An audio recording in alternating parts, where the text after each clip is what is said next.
All right, Russ. So there's turbulent times ahead as it relates to our economy.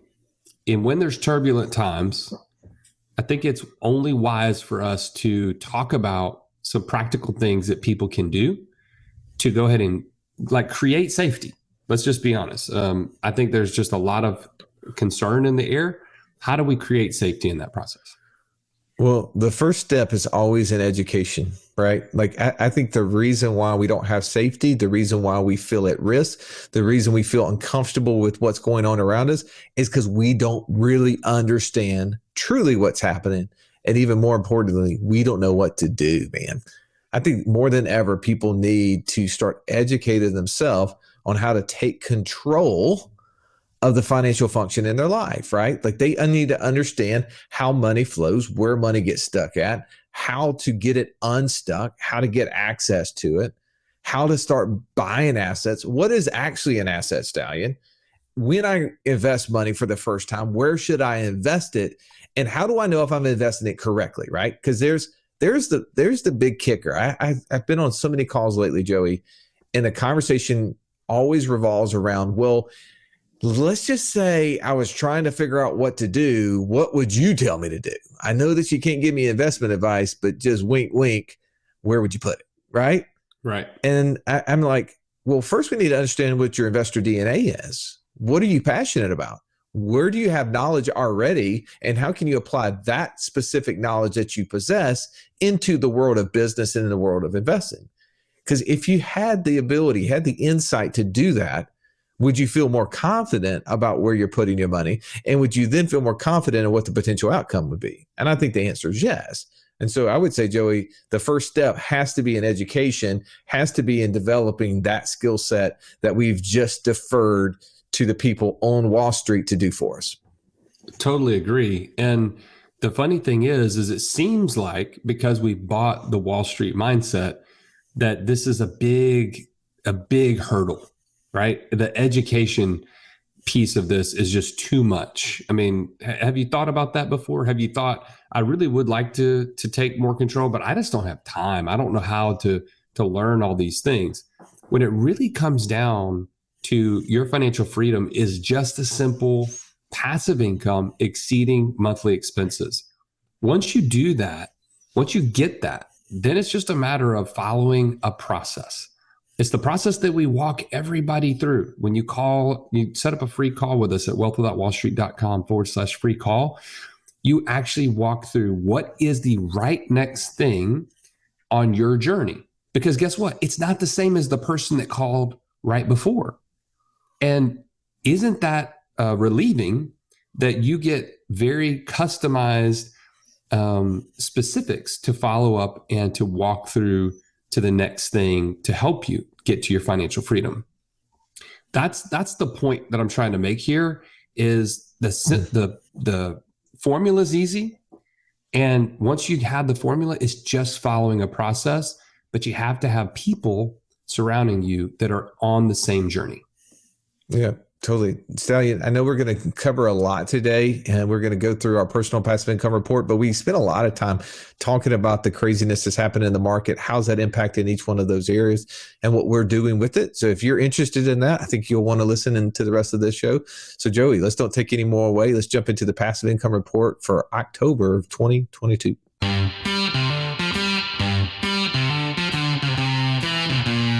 Welcome to the Wealth Without Wall Street podcast.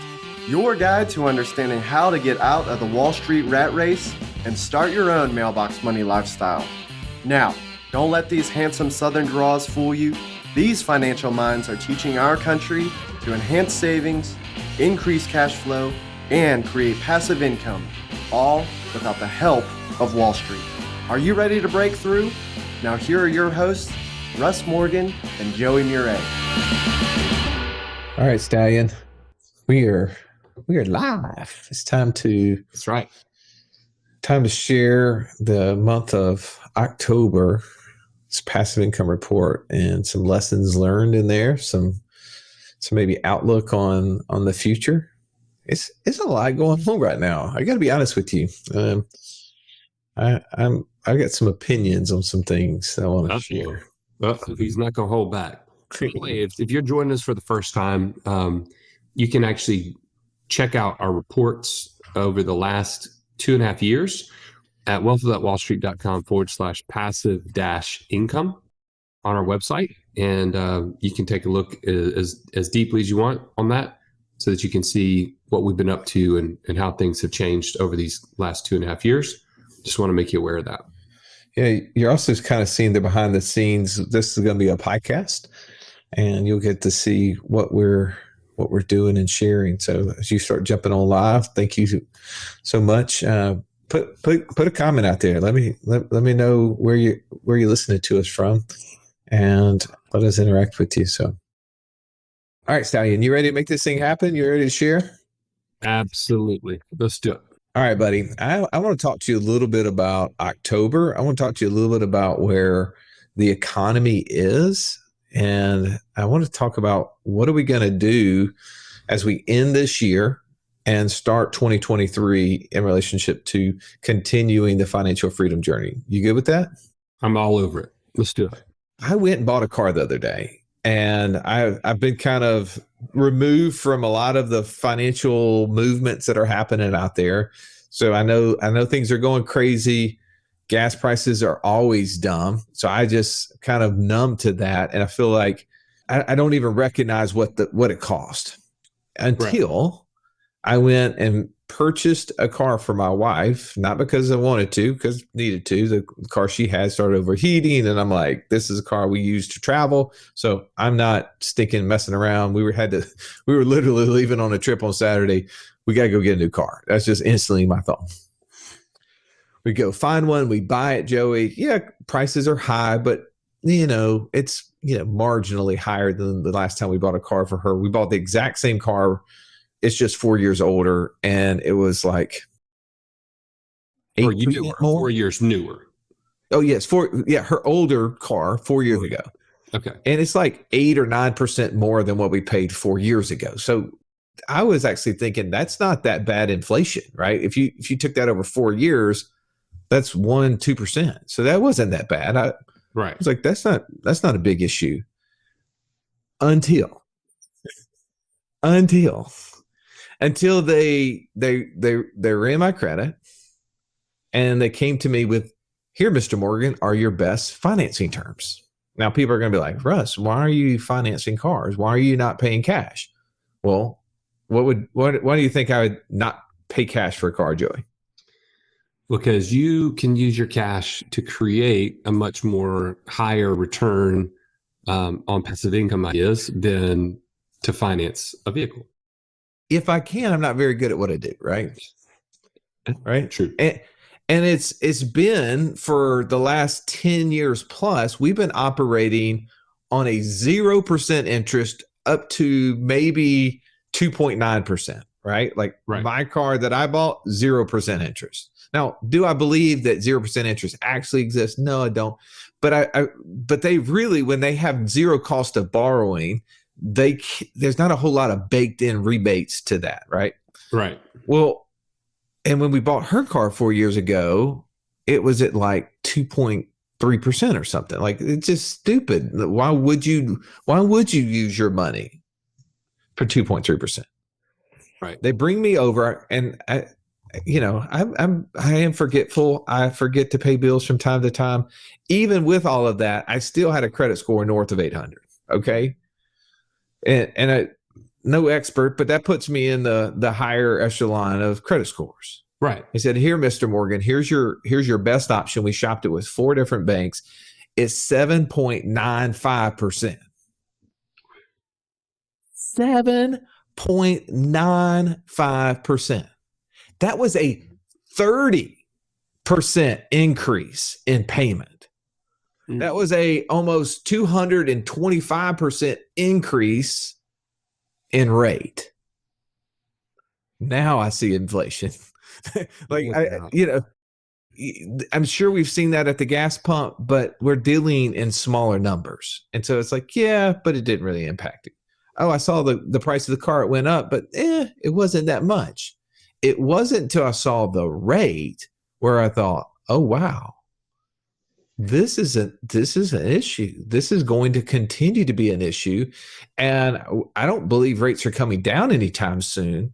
So I want to talk about, like, how are we going to work in this environment? How are we going to make strides in an environment where we see 7.95% interest rates on cars? I mean, what else are we going to see out there, and how is it going to impact our bottom line, but also your bottom line as you're listening to this? Yeah, no doubt. This is a major shift, and I think that's got people. Well, let me ask you this: what do you think that is affecting most?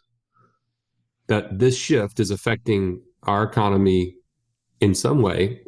What do you think is the most impact? I don't know. That's probably a great question. Give me your opinion, and let me listen to it and tell you why I disagree, and come up with a better one.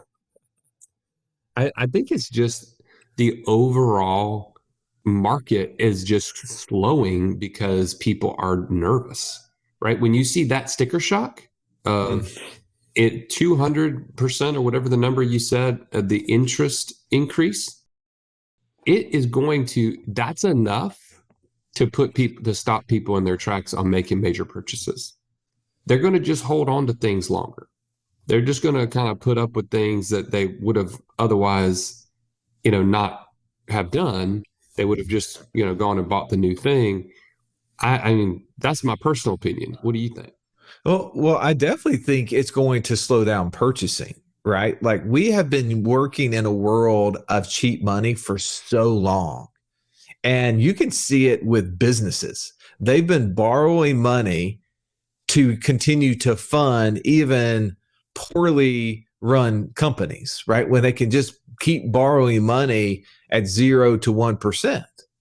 I mean, I'm thinking about the guy, and we talked about him earlier. My mind's blanking on his name. The guy that went and borrowed billions of dollars at like 0.25% to buy Bitcoin in the company's name, right? It was the company's assets. And that guy right now is sucking wind big time. Not only is Bitcoin down 200%, but also he's sitting there probably paying 4, 5, 6, 10 times as much on the debt that he was paying, right? I mean, I saw a home equity line of credit rate the other day at 8%. Yep.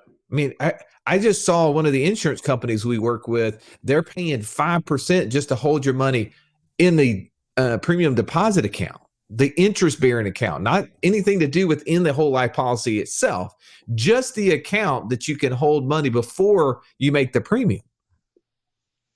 I mean, you're seeing interest rates change.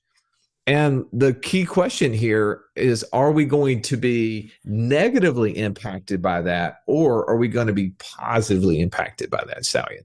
Well, this is, in my opinion, where we need to step in and give the so what behind our passive income report for October 2022.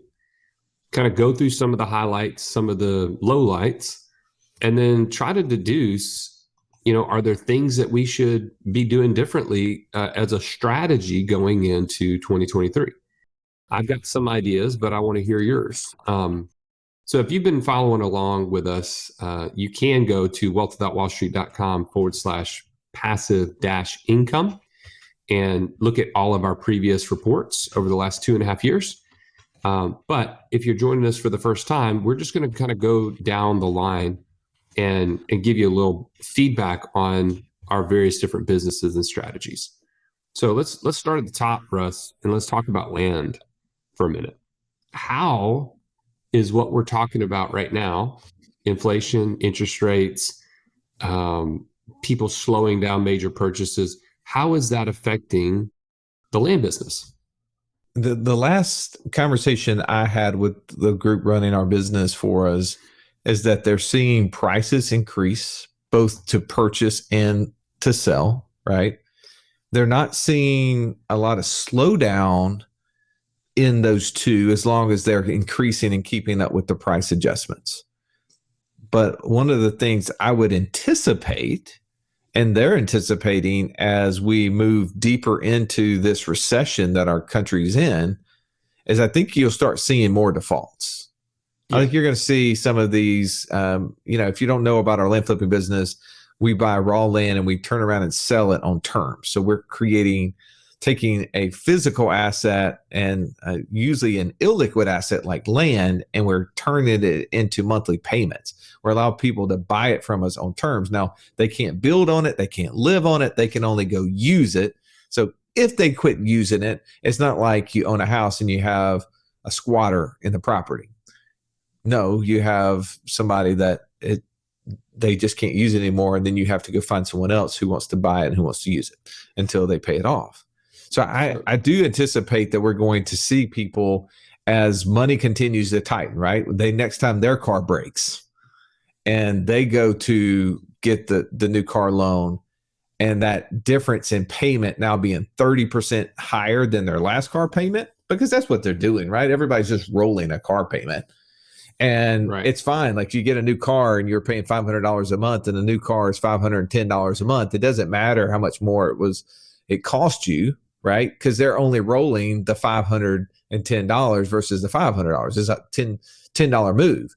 But when that $500 is, $625, $650, $700, $725, like, that extra $225 is going to come from somewhere, and they're going to look down their balance sheet and say, or their income statement, and look at where they're spending money, and they're going to say, that piece of property we have, that's a really great idea, something I would like to keep, but there's going to be check marks next to necessities like utility bills. It's cold outside. Oh, gas for my car. That's a necessity. The car itself, because that's going to get me to and from the job that's paying for all of these things. And food. Okay. They probably will cut out for a while. They'll trim the extracurriculars, like, oh, I won't go to a movie. Maybe I won't take that vacation I was going to take. Maybe I'll cut back on what we're going to spend on Christmas. All of those things. But that's why when we saw the land revenue drop, and we saw defaults increase in the land flipping business, it didn't happen in 2009. It happened in 2011, 2 years later, because those small cuts were happening between 2009 and 2011, because land was still it was in the top 10 list, right? Right. And they got rid of items 15, 14, 13, 12, and 11. But then when it continued to persist, when interest rates increased and the car broke down and they had to get a new air conditioner and they had to finance that, and the rate on that was higher, all of those payments added up, and number 10 on the list got cut, and that was the land payment. Right. So I see probably a year and a half from now us seeing a default increase from its normal 5 to 10% that we have right now. I see it probably increasing to 25 or 30%. I just read this comment. It was so drawing, Joey. I wanted to share it. I realized that my time is not really mine. It's my company's.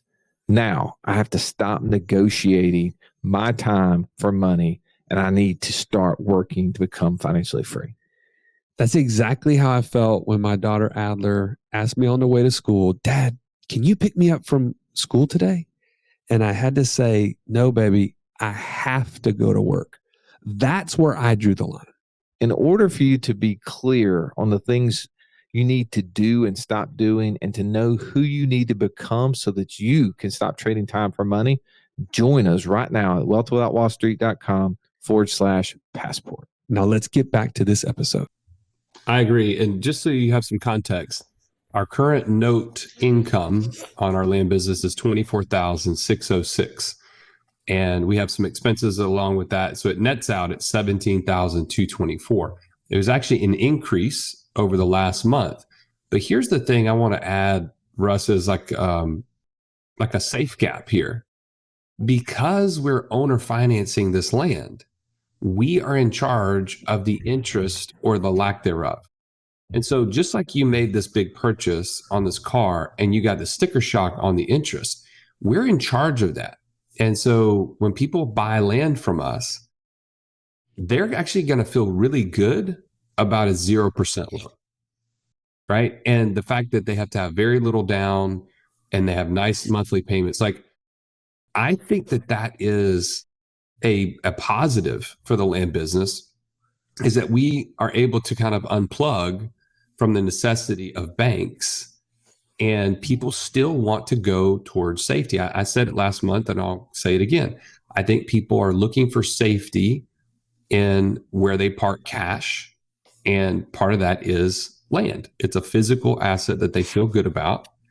And if they can get it for 0% financing, they're definitely interested in that. But the bigger picture, if we do see a 20 or 30%, default on our note income, the good news is we still have the asset and we can weather the time that it takes to wait for the market to come back and then sell it with a much lower basis.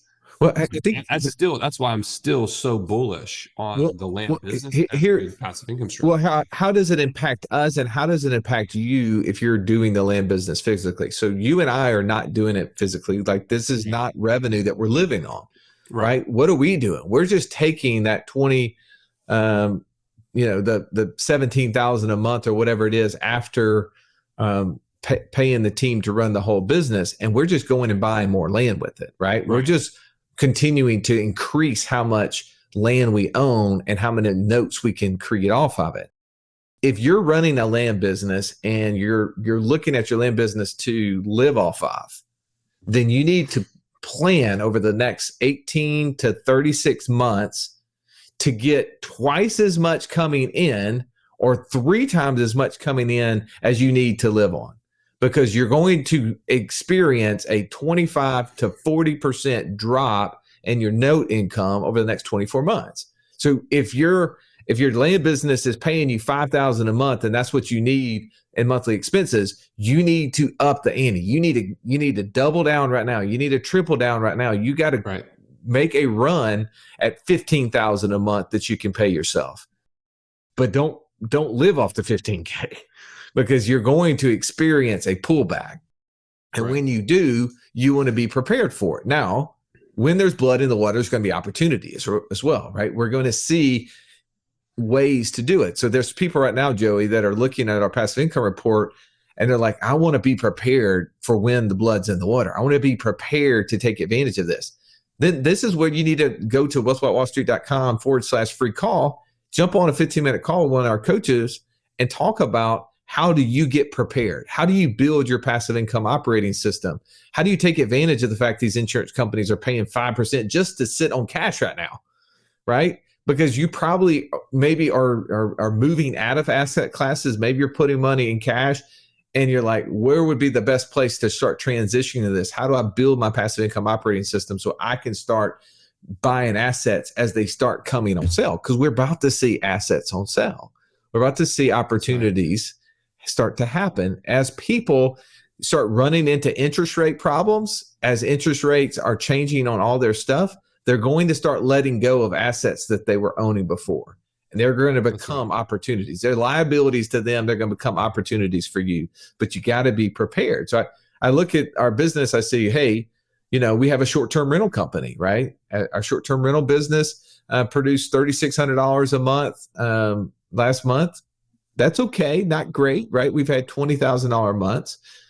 We're making some small adjustments there to try to account for people who are looking for other types of properties. I think you're going to see people who are going to go to the rental market and find a harder time finding a property that they really want. And we need to be ready to house people for a week or 2 weeks at a time while they shop rental houses. Before we were housing people that were between, they sold their house and they couldn't find one, right? They needed a place to land for a couple weeks while their stuff was in storage and needed a place to move into. We're now starting to see that on the rental side. We're starting to see people that the rental companies are filling up. Properties are fewer and fewer because you got people moving out of the real estate market now. There's fewer people purchasing, fewer people selling. But let me just throw this out though, Russ. As you were talking about the things that people will pull back on in the depths of a recession, one of the things that it makes me a little bullish about the wakeupinbirmingham.com short-term rental business is that we largely house people who are traveling out of necessity and or out of the fact that they're coming to visit family or they're visiting for sports events. Those things are kind of in the flow of normal life, right? It's not like we have a really expensive beach condo that people might pull back on that, right? Like, hey, let's just not do it this year because it's just too much. Or, go into the mountains and thinking like that ski trip. Like those things could really pull back. But I feel like when people come to Birmingham, it's almost like a necessity. Would you agree or disagree with that? I would agree that coming to Birmingham has to be a necessity. It's not oftentimes a want to. Exactly. So just kind of quickly, if you're not seeing this live, which we do this on YouTube and Facebook every month, the Wake Up in Birmingham business netted out a little over $9,000 between our management company and our actual individual units. And that was an increase from the last month of, I think it was about 7,000 at the time last month. So let's talk about Ethereum Classic, Russ. We're mining Ethereum Classic because Ethereum went away from proof of work. And let's talk about what we're seeing or what we're experiencing with that change. It sucks, bro. It just sucks. That's what I'm going to tell you. It's not an easy way to go about that, right? Like we were mining a coin that had become worth 1,600 right before they moved to proof of stake. We were mining it at 3,000 a coin, a year ago. And it was costing us a couple of $1,000s a month to manage all those computers. And we were producing, $10,000, $15,000 a month. So it was a very profitable enterprise. And when they went away from that, there was not a whole lot of pivot options for our computers. So right now we're mining Ethereum Classic, which is not to be confused with Ethereum. And that coin is like $24 a coin. And we're able to produce, 15, 20 coins a piece off of it. But it still costs roughly the same amount to manage those computers, right? The power company was like, I know you're not making as much. We're going to cut your power bill down 99%. Nope. No, they don't do that. They did not do that. Yeah, the guys managing it was like, I know you guys are making a fraction of what you was made. We're going to cut down your management fee 99%. No, they didn't do that either. So right now, I'm looking at both of ours combined, and we lost $1,100. And if you want to get really, no, we lost $1,500. Oh, see, you sent me an old sheet. The sheet I'm looking at right here doesn't. Yeah, I'm just telling you. What you sent me and what I'm looking at are two different things. So you just set me up for failure here. I'm not sure. But so what I did is I did some quick math here, Joey, and realized that Ethereum Classic has to triple in price for us to break even. Oof. That's not a great position. Yeah. I don't want to bet on the come on that. Like, no. People ask, when is mining more beneficial than just buying the coin? Like, if you're bullish on the future of crypto, when is it more beneficial to mine versus when is it more beneficial to purchase? Well, in higher times where the coin price is higher, it's more beneficial to mine, right? Because you're able to produce coins at a smaller cost than it would be to go purchase them retail. But it's more beneficial to buy the coins when the price is at all-time lows, not or close to all-time lows. Right. So as I'm sitting here looking at it, I'm like, okay, we bought in essence, we spent almost $1,600. Is that what the math is there? Right. And that was our expenses. Yeah. At 24 coins, that would have been 66 coins we could have purchased. Instead, we mined about 25 coins. Right. So we could have purchased 30 something coins more than we did. So like looking at this, it makes sense for us to stop mining right now. And if we're bullish, take that same exact money that it's costing us to mine and go buy the coin.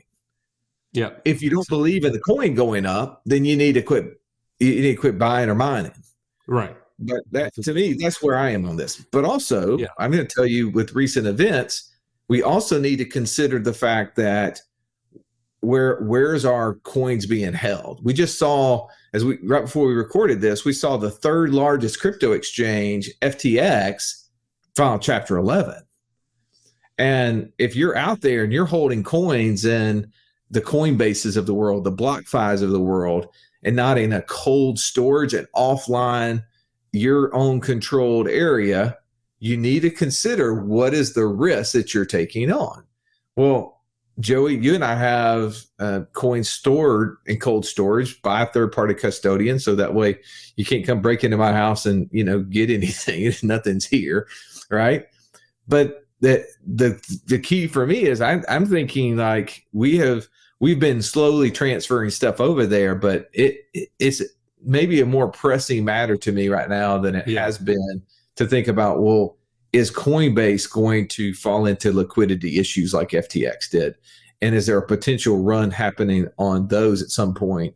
I'm not selling my coins, so I'm not going to liquidate my holdings, but I don't want to get stuck in a position where, like the people who are FTX who are holding assets there, they're right now trying to figure out how they're going to get access to that money, if they're going to get access to it, what percentage ultimately will be available to them when court proceedings happen. Because I've seen what it looks like in a bankruptcy court for people, and it ain't pretty. It takes a long time to shake out. Yeah, no doubt. So I would say that you need to take precaution and be on the lookout for what is your actual strategy around crypto, and be convinced one way or the other, because it is not a accidental business now where you can see success and kind of ride a wave. You have to be committed one way or the other. Just to kind of update you, we started the Bitcoin mining fund a couple months ago, and in the month of October, it only produced $286.97. That is combined with the drop in the cost of Bitcoin, and just the actual production of our Bitcoin mining operation. It's a full number. Well, here's the thing: is that Joey and I have been mining Ethereum for going on more than 4 years.